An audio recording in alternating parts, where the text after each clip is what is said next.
Well, hello everyone, welcome back to my channel, Michael S10 Shopping Garage. Okay, this is like the fourth mini video on the 4T as in Thomas, 45E as in Edward transmission inline filter. So I'm going to turn this around.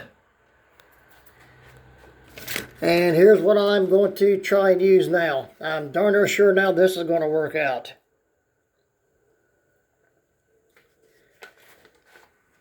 Fine tooth file. It's also a multi-fitting setup from, what is it? Let me get this in here for you. Here's the information and size. It's adaptable.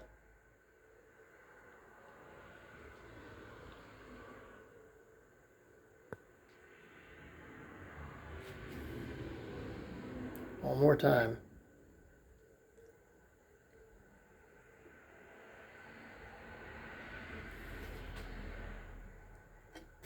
And that gives you the information that you need if you decide to do this, what to go get. Okay, the fine tooth file, because I modified the incoming tube for the filter. I made a few extra holes. I enlarged them all. And the size I used is a 3/16. And that's where it is. I took it apart.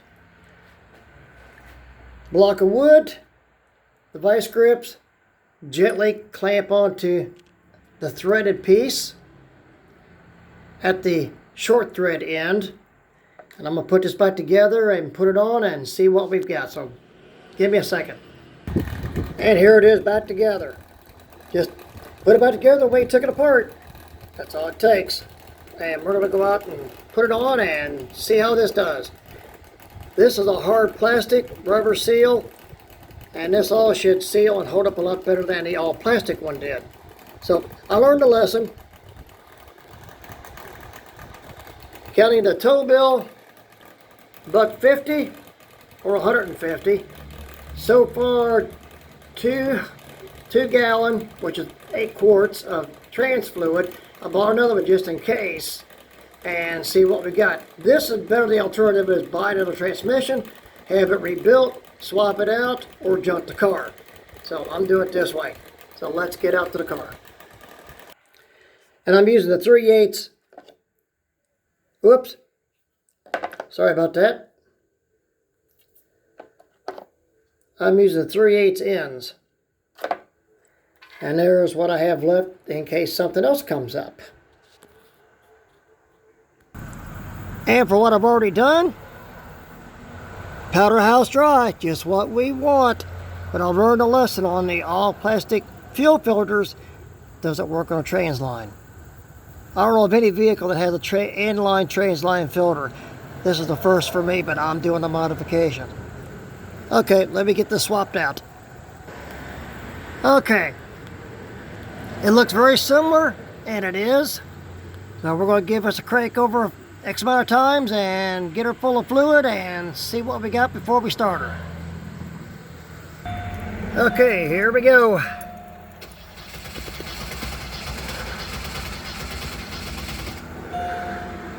One more time. So see what we have now.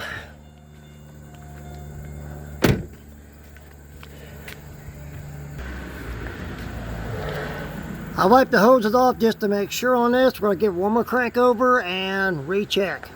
Right now, looking good. She's looking mighty, mighty fine. Indeed.